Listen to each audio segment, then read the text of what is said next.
Another breaking news చూస్తున్నాం. ఆర్మూర్ ఇటుక బట్టిల వెట్టి చాకరీ కేసులో తవ్విన కొద్దీ భయంకరమైన నిజాలు, నమ్మలేని అరాచకాలు బయటపడుతున్నాయి. అక్కడ కార్మికుల పరిస్థితి బానిసల కంటే హీనంగా తయారైంది. తమ హక్కుల గురించి మాట్లాడితే యజమానులు ఏకంగా ప్రాణాలు తీస్తున్నారంటూ తోటి కార్మికులు ఆగ్రహం వ్యక్తం చేస్తున్నారు. ఈ క్రమంలోనే 4 నెలల క్రితం ఇక్కడ వెట్టి చాకరీ నుంచి మాయమైన 4 కార్మికుల వ్యవహారం ఇప్పుడు తీవ్ర కలకలం రేపుతుంది. 4 నెలలు గడుస్తూ ఉన్నా ఇంతవరకు వారి ఆచూకీ లభించలేదు. అసలు 4 కార్మికులు బతికే ఉన్నారా లేరా, ఒకవేళ బతికే ఉంటే ఎక్కడ ఉన్నారు అనే ప్రశ్నలపై పోలీసులు ఎందుకు పెదవి విప్పడం లేదని బాధితులు ప్రశ్నిస్తున్నారు.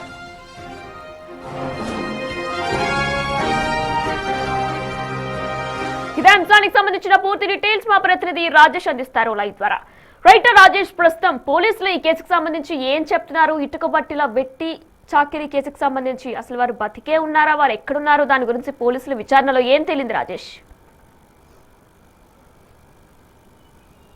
ఉమ్మడి రాష్ట్రంలో సంచలనం రేపిన ఇటుక బట్టిల వ్యవహారంలో నిజామాబాద్ జిల్లాకు సంబంధించిన ఆర్మూర్ ప్రాంతంలో జరిగిన ఘటనకు సంబంధించి ఒక్కసారిగా సంచలనం రేపిన ఘటనలో ఇటు నెల్లూరు టు నిజామాబాదు అక్కడ సంబంధించిన లీగల్ సెల్ అథారిటీతో పాటు మిగతా సంస్థలతో పాటు ఇక్కడ నిజామాబాద్ జిల్లా జడ్జి స్వయంగా రెస్క్యూ ఆపరేషన్ నిర్వహించింది. ఈ రెస్క్యూ ఆపరేషన్లో వెట్టి చాకిరీకి గురవుతున్న చాలామంది ఇటుకబట్టి కార్మికులని కాపాడడం జరిగింది. వాళ్ళని కార్మికులు ఎవరైతే వెట్టి చాకిరీ నుంచి విముక్తి లభించడం జరిగింది. అయితే ఇటీవల 2 రోజుల క్రితం పూర్తిగా 300లకు పైగా, సుమారు 400 మందికి పైగా ఆ కార్మికులందరినీ కూడా సొంత గ్రామాలకు పంపించడం జరిగింది. నెల్లూరు, చెన్నైకి సంబంధించిన ఆ గ్రామాలకు పంపించడం జరిగింది. అయితే ఇందులో నమ్మలేని నిజాలు బయటకు వస్తున్నాయని చెప్పుకోవచ్చు. ఇందులో ముఖ్యంగా వీళ్ళందరినీ పంపించిన కోణంలో గత సరిగ్గా 4 నుంచి 6 నెలల క్రితం ఎవరైతే 4 కార్మికులు మిస్ అయ్యారో ఆ మిస్కి సంబంధించి ఎవరైతే ఆ నెల్లూరుకి చెందిన ఎవరైతే కంప్లైంట్ దారులు ఎవరుతున్నారో, అంటే తుపాకుల బాబు ఇచ్చిన ఫిర్యాదు మేరకు జిల్లా జడ్జి ఈ విషయంలో సీరియస్ తీసుకుంది.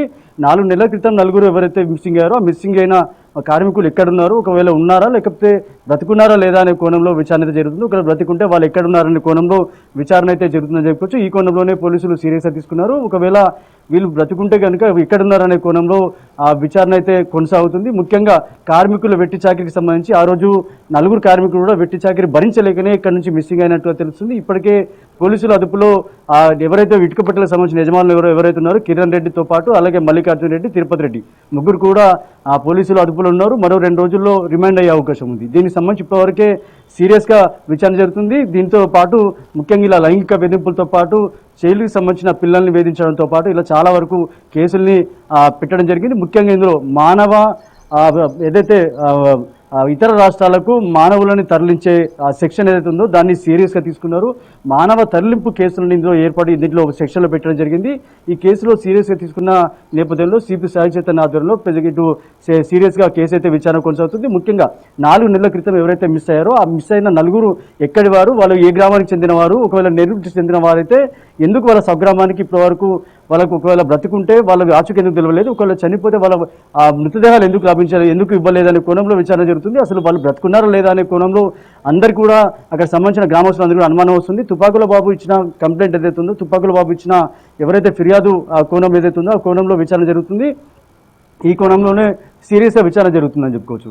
కానీ ఈ ఇటుక బట్టీల వ్యవహారంలో ఈ వెట్టి చాకిరీకి సంబంధించిన సుమారు 400లకు పైగా నరకయాతన అనుభవించిన విషయంలో ఇప్పటికే ఈ కేసులో చాలా మంది ఇచ్చిన ఫిర్యాదుతో పాటు ఆ రోజు జిల్లా జడ్జి స్వయంగా రెస్క్యూ ఆపరేషన్లో పాల్గొనడం, వాళ్ళందరి బాధితులకు సంబంధించిన వివరాలు తీసుకోవడం, వాళ్ళందరినీ స్వగ్రామానికి పంపించడం జరిగింది. ఇప్పుడు కొత్తగా ఈ ఇష్యూలో ఎవరైతే 4 మిస్సింగ్ అయ్యారో మిస్సింగ్ ఘటన ఒకసారిగా కలకలం రేపింది. వాళ్ళ ఆచూకీ కోసం ఎక్కడున్నారు అనే కోణంలో విచారణ అయితే కొనసాగుతుందని చెప్పుకోవచ్చు. వినయన. Right Rajesh, thanks for the live details.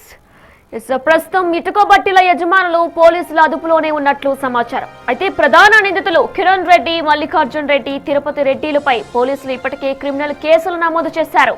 ఈ నరకం నుంచి ఇప్పటికే నెల్లూరు, చెన్నై పరిసర ప్రాంతాలకు చెందిన అల్లూరు, కొవ్వూరు, బుచ్చి, రామతీర్థం, పొదలకూరు మండలాల బాధితులకు విముక్తి లభించింది. అయితే మాయమైన ఆ 4 కార్మికుల మిస్టరీ తేలితేనే ఈ కేసులో మరిన్ని దారుణాలు వెలుగు చూసే అవకాశం ఉంది. ఏ లోటు లేదు, బాగానే చూసుకుంటాడు అని చెప్పి తీసుకుని వచ్చినాడు.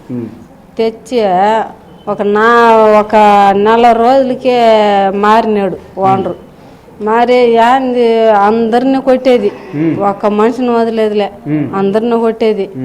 ఏంది తోటను వచ్చి వదిలేసినాడు, ఇట్ట కొడతా ఉన్నాడు. పక్కన వాళ్ళని చూస్తే మనకు భయం వచ్చేస్తాంలా.